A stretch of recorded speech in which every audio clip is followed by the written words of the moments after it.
بسم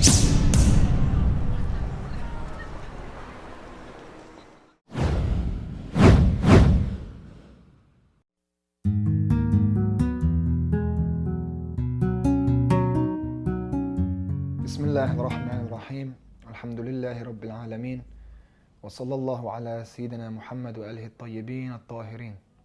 Brothers and sisters, assalamu alaikum wa rahmatullahi wa barakatuh. This year, an article was posted up on the internet called Practicing Islam in Short Shorts. In it, the sister who wrote the article speaks about her not believing in fiqh and law, or tafsir of Quran, or ahadith narrations, but she believes that al-amal bin niyat, that's all about intentions, and that she prays sometimes, and she smokes weed other times, but that she's a practicing Muslim, and that no one has a right to judge her. And this article went viral, and many people supported this sister. And I wrote an article to respond to it, to say, yes, you are a Muslim, but what is a practicing Muslim? You must adhere by the rules. Who makes the rules? Why should I adhere by the rules? You see, we have al-fiqh al-akbar and al-fiqh al-asghar. Fiqh al-akbar is theology, it's the belief system, tawheed, nubuwah, ma'ad, the oneness of God, the necessity of prophethood, and the return after death. Al-fiqh al-asghar, the smaller fiqh, is the sharia, the law that we live by, ordained by God, the divine sacred law, that we can't just make up, and that needs experts to derive the laws from the traditions and from the Quran, so that we know what Allah wants us to live by. Now what happens is that many of us come out and start giving our own opinions about Islam without having any expertise in the field, just the mere fact that I have my opinion. Let me bring it closer to you. If you were to have heart surgery, would you rather go to a heart surgeon of 20 years experience? Or would you be okay with someone who's read a few books on heart surgery for the last 6 months on anatomy? And would you let him bring you under the knife? What if the 20-year experienced surgeon was conducting the surgery, and then this person who has read a few books on anatomy says, no, you know what, doctor, you shouldn't be doing that, you should be doing this. And in the book it says this.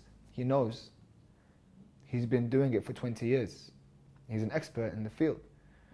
Why is it any different when it comes to religion? Why does each and every one of us want to make surgery with the way Islam says to live our life?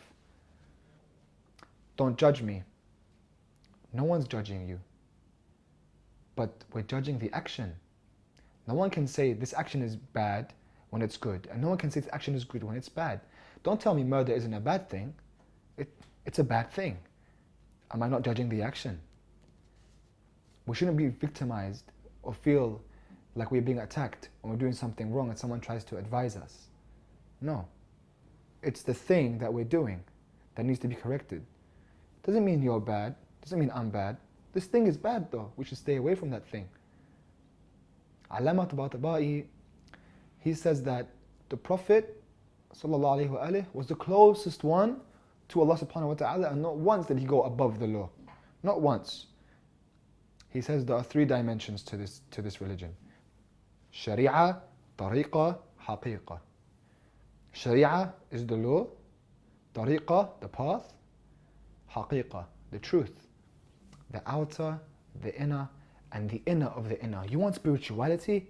You want real spirituality? You want to go to the inner of the inner? Come through the door, the outer. This should be the basic minimum that we're living by, the fiqh, the law. Our religion isn't just do's and don'ts, but they're necessary. They guide us. That's the outer. Then we come to the inner and the inner of the inner. You want love? You want ishq? You want to dedicate your life to Allah subhanahu wa ta'ala? You must go through the outer first. That's the basic first.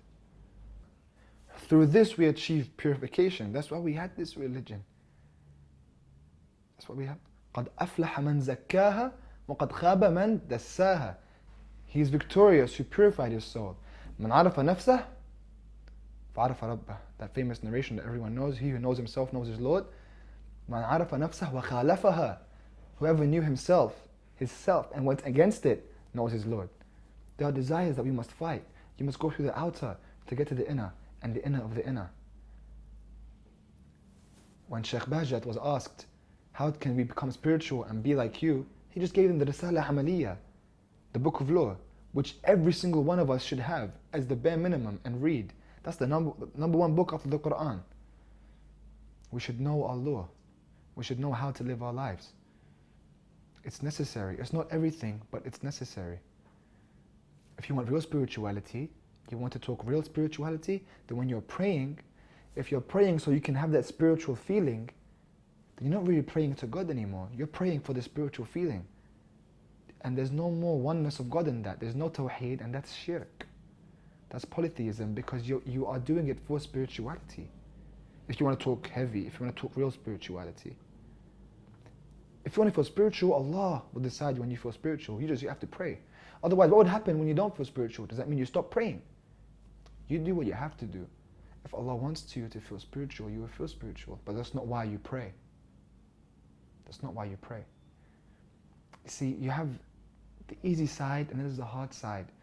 The things that we want to do and the things we don't want to do. Just like lifting weights. When people lift weights, they want to go to the gym and they're excited, but they don't want to do cardio. I want those six-pack abs. You won't get those six-pack abs without cardio. You like lifting weights, but you have to run for 45 minutes every other day. Cardio, I don't want to run cardio. You never get those abs then. Two things: what you like to do and what you dislike to do. And the words of Nabi Isa alayhi salam, Jesus, he says you will never achieve that which you want except by going against what you desire. And you will never achieve that which you like except by patience of that which you dislike. What's dangerous is when we take our belief system from other than Islam. It's okay to read other books, that's perfectly fine, but when that becomes your aqidah and your theology and your belief, that's dangerous. It's okay to read Paulo Coelho and it's okay to read Alif Shafak, but in the 40 Rules of Love, which is a good book, but when you read that book, just notice how the Sharia and the jurist and the judge are made to be, and how the protagonists, Shams Tabriz and Rumi, after a while, they don't respect the law as much as they did in the beginning.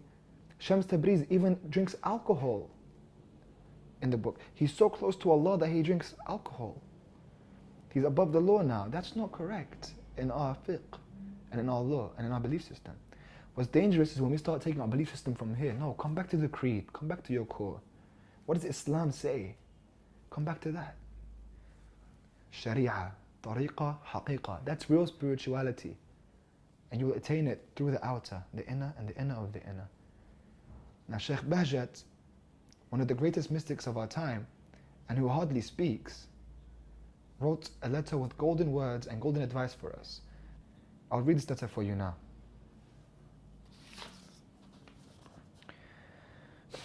Some ask for advice. If they mean that they want to sit and listen, then I cannot do that.